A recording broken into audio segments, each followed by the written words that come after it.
Hey, stick around for some great homegrown soul next on Views and Vibes.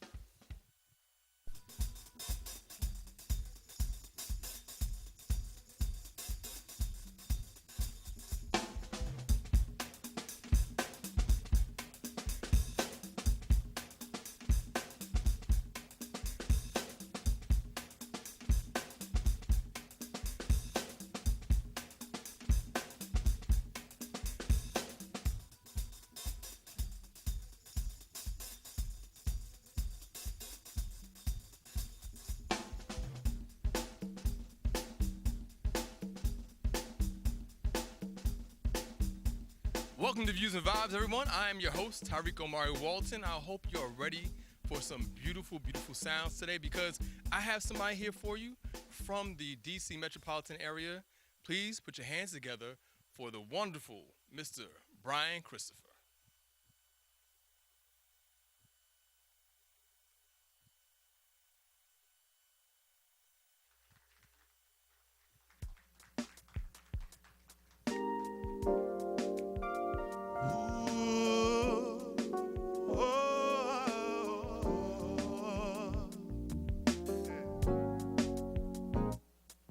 Slowly, my eyes are open to reality. No longer living in a dream, 'cause you've been everything a man could want. And girl, I think you made me a believer that someone would be faithful and ready to receive. So much love, babe, so much love I wanna give. I'm so happy that I found someone like you. Remembering a time before I understood true love. And what made it so special was your love that taught me I could live transparently. And yes, you made me a believer that someone would be faithful and ready to receive. So much love, babe, so much love I wanna give. I'm so happy that I found someone like you. So much love, babe, so much love I wanna give. I'm so happy that I found someone like you. You came into my life, girl. You are everything I dreamed of, baby. You taught me how to love you, girl. Someone who really loves me and ready to receive.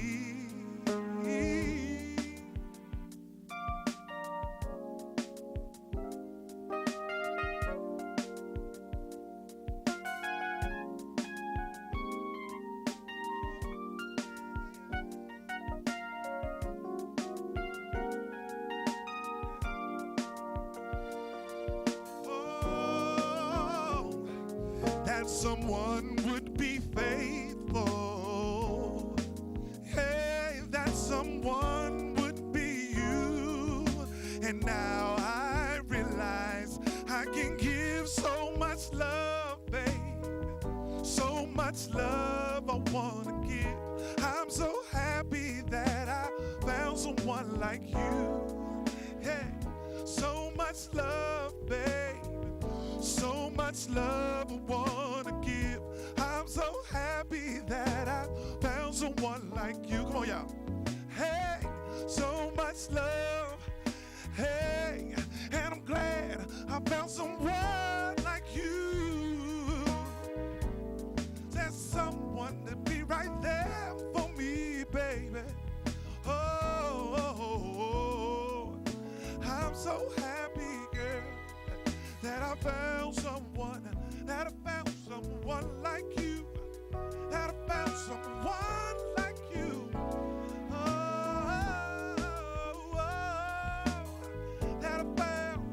That I found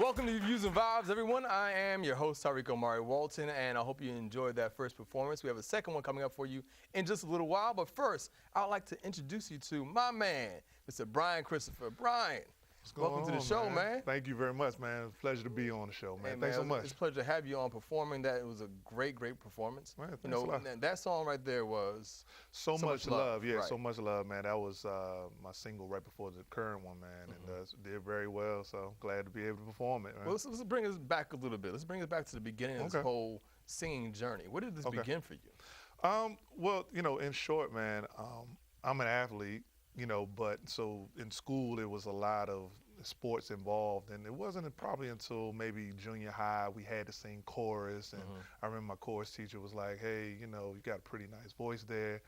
And over a few years through high school, I kind of started developing a little bit along with the sports and visual arts as well. But it probably wasn't until college, man, when I really started kind of gaining some real footing in it. What brought you out of your shell in college? Honestly, man, it was just people kind of just telling me, hey, man, you got something going here, even though I wasn't really pursuing anything with a plan at the time. Or you like just singing, walking to the bathroom, and what was going on that people even heard you in the first place? I was part of the gospel choir, but just singing in the background, man. And that was started in high school. And so when I came into college, I kind of came from the background into like more the forefront because I guess, they heard something that they liked, man, and it kind of started working. Then through a series of events, I got married and had some kids throughout the time. And singing was kind of part of the plan, but not necessarily a full plan. And that's kind of was the beginning, of it all. Yeah. Were you writing back then as well? Yeah, I started writing. Primarily, I was heavy in church, and so I didn't grow up in the church. But once I got into it, I started getting real heavy in it, and so I started writing with the praise and worship team and various things like that. And from that, I really saw a talent that started becoming more prevalent and evident. When people start not even knowing that you did, but they can start celebrating what you do. It's almost like, by their own testimony, they're like, yo, that's pretty hot. So, So now, when you started singing in church, what brought you to R&B? Who were your influences that made you say, okay, I want to do this instead of that? Yeah. Well, interesting enough, while I was singing in church, I think I was singing in church because that was the only outlet that I knew at the time. I never really came up going to clubs or nothing like that. Or even talent shows or anything like that? Nothing like that. I mean, so the most R&B I heard was either on the radio, at home, or, in the car, something like that. So, but it's something I always had a passion to do because I love that music. So when I decided I wanted to do a particular genre, I decided the R&B would be it. So, I started listening to different people. But believe it or not, man, my influence is not like the typical Marvin Gaye, Don Hathaway. Even though I like those cats, it was a gospel singer, honestly, named Daryl Coley. But for different reasons. Now, he does all this flowery singing and stuff like that. But then there was Aaron Hall from Guy. You remember that? Yeah, of course. Man. So I started listening to him, and not because he was an excellent singer per se, but the energy that he gave on stage.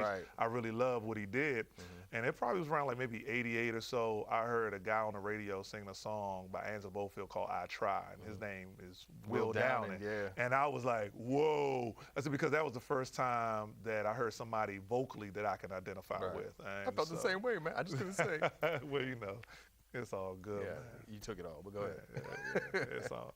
But yeah, man. So, when I heard that kind of solidified the direction that I wanted to go, man. So from there, man, I realized that music, R&B, man, is something that I could pursue, and I started writing and doing some things from there. So after you're hearing somebody like a Will Downing, and especially in that era where singing was really just starting to come back again, because in the 80s it was like people were so focused on synthesizers and just really high pitched sounds with Boys II Men, and In Vogue in 1990 really bringing back that real singing, and then hearing somebody like Will Downing, what made you say, okay, this is where I want to be, as opposed to doing something like an Aaron Hall, who was more in the 80s? Right. I mean, it's a good question. I think, for every artist, whatever it is that, they want to do, they got to make sure that it's something that's believable. And so for me to try to do it, Aaron Hall, even though as much as I liked them, it probably wouldn't have gone over that well. I mean, you see and so many different artists who tried to do some things and it didn't fit until they finally settled in. Right. For me, I was a little older by the time I started because, like I said, I was married. You had a whole life before. I had a whole life Right. before, so by the time I wasn't some young whippersnapper trying to just get started. I was really just trying to find my lane and hit it running. So how did you actually find that? How did you find your actual voice? Yeah. Well, I think for me it was really just listening to what I like and kind of what made me feel good. So the music of the Will Downers, and then of course started studying more the music of the Jeffrey Osbornes and the. So then you started going back and the Gary Taylors. So you got to do your homework and see what it is that makes you feel good, because I felt like for me, if I felt good doing it, then I could probably portray it when I perform. And, and that's a whole nother thing, the performance, but, it starts somewhere. And I think, doing your homework, understanding the history of music, and that's, for me, it began there. Now, what about the writing? What do words mean to you, and how do you actually come up with some of the concepts for your songs? Interesting, man. I don't know. I think. Now, I understand. As a writer, I understand. Yeah. Sometimes you have a concept, but you don't know where the words are coming from. Yeah. I think for me, it was more of a just be real with myself. Anybody, I guess, with enough imagination can probably paint a picture. But for me, a lot of the material I write from are very feel-good, real places that anybody could probably relate. And so I just prided myself on doing that, and I started writing songs one at a time. Okay. You know what I mean? Was this in college when you first started writing? Yeah. I started writing. I had a little group in college that we did, man. It was more of like a gospel group, but we were pretty cool, man. And I started writing there and doing some things like that. Just one at a time, just writing real stuff, what I felt in the heart. Okay. The trick for me was just to make it melodic and make it something that people can get with, hence making it a song, you know what I mean? So that's where, I think it kind of just started distinguishing me from, I guess, the average person who just wants to write a song, and somebody can probably write some decent songs. You know what I mean? Yeah.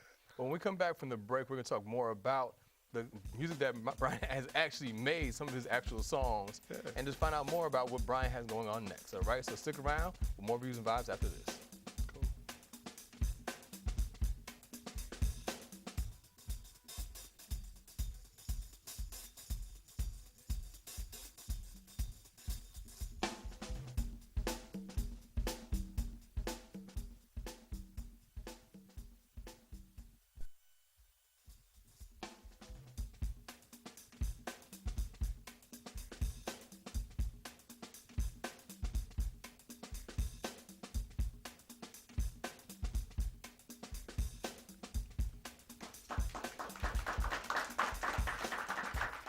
Welcome back to Views and Vibes, everybody. I am sitting here with Mr. Brian Christopher, who you had a chance to see earlier perform, and he will be performing again after this. But continuing on with our interview, tell us a little bit about your first album.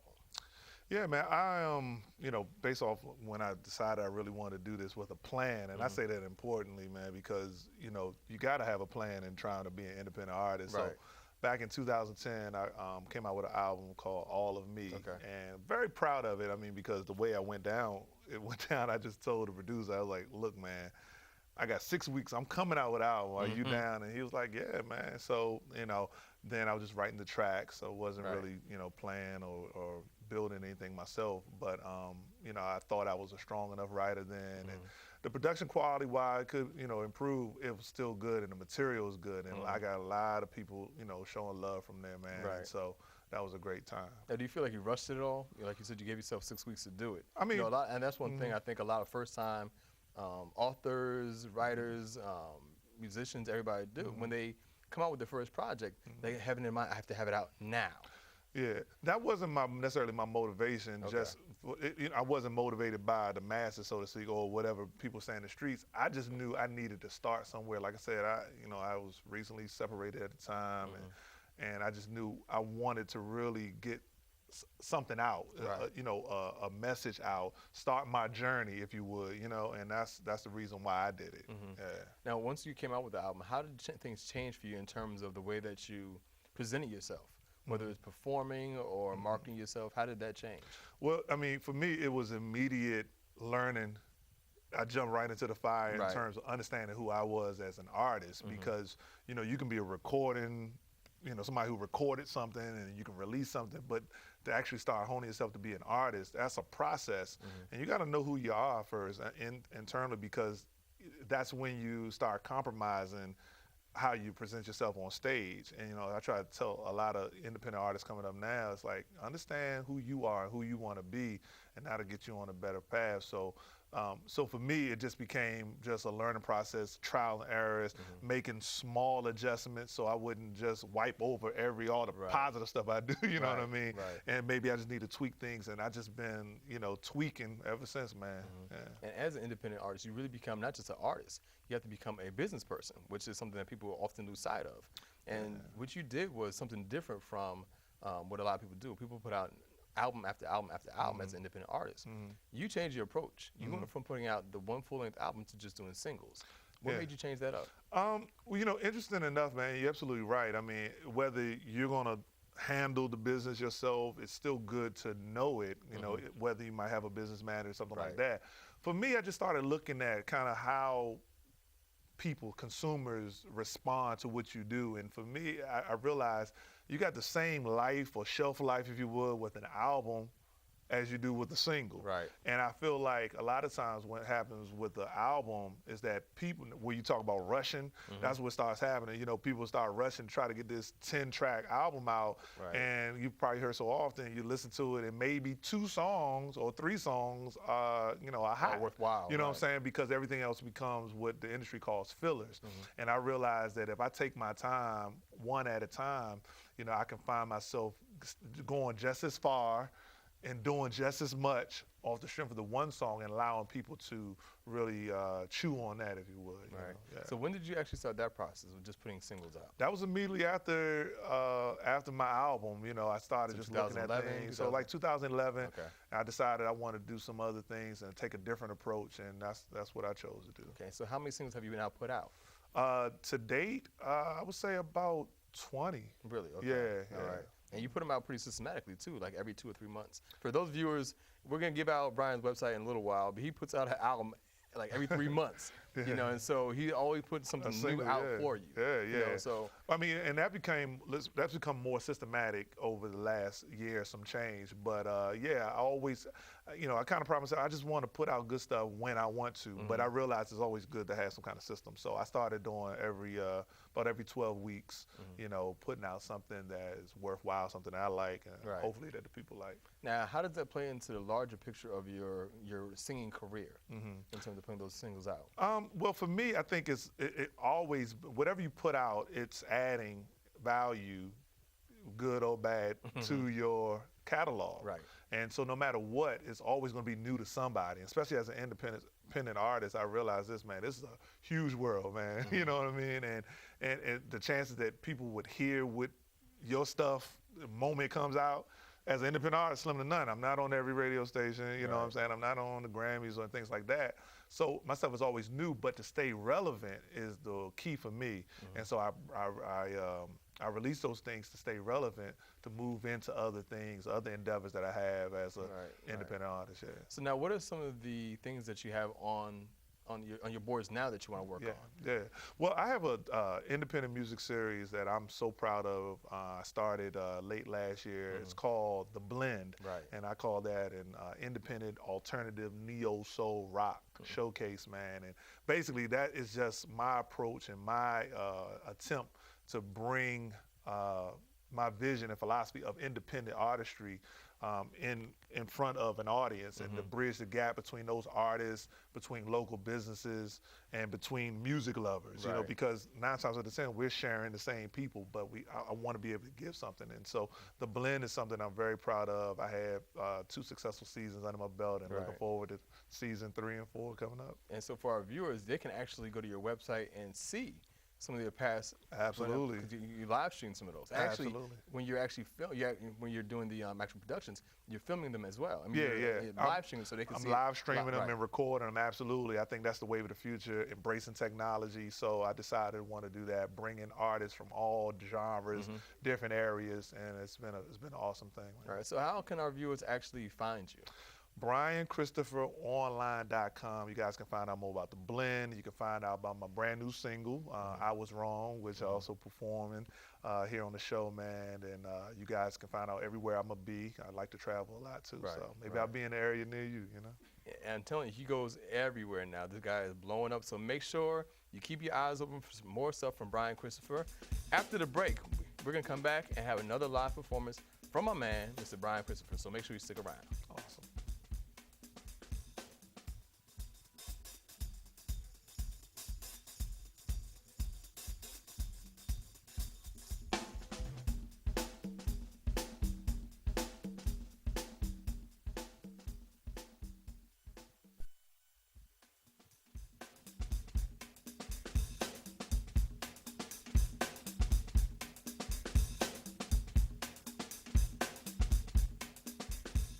Well, that's going to do it for us today. I hope you enjoyed today's show. To find out more information about our guest today, make sure you go to our website, viewsandvibes.com. Until next time, I'm Tariiq Omari Walton, and here goes another fantastic performance from Mr. Brian Christopher. Have a good night.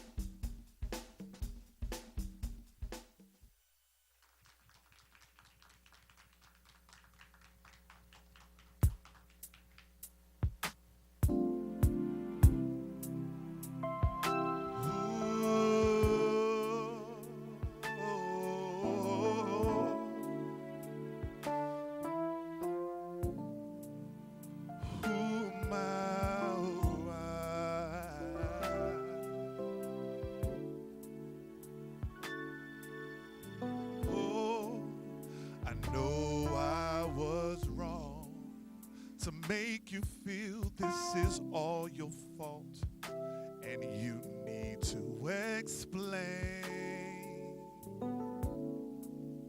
I know I was wrong to walk away while you were speaking, because I refused to stay.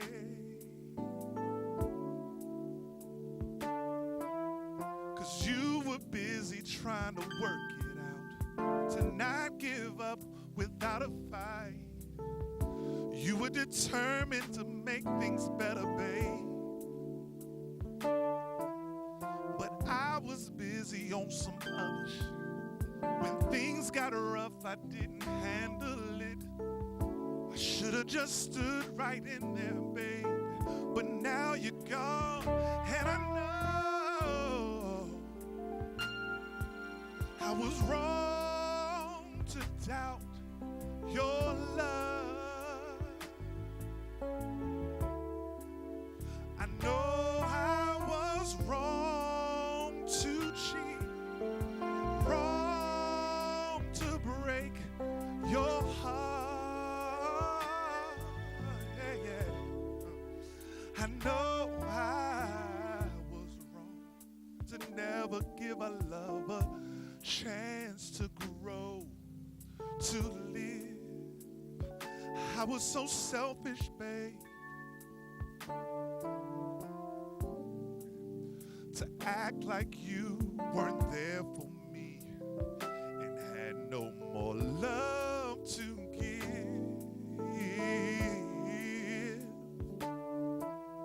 But you stood by me when life got thick, when friends would tell you, girl, the hell with him. You wouldn't even listen to what they say. You just kept on loving me, and I refused to communicate. Just to prove my point, I pushed you away. Believe me, I would change it all if I could, but now you're gone, and I know, yeah, wrong to doubt your love. Hey, I know I was wrong to cheat, wrong to break your heart.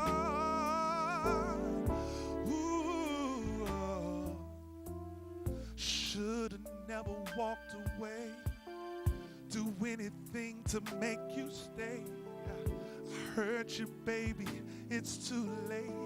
I heard you, baby, it's too late.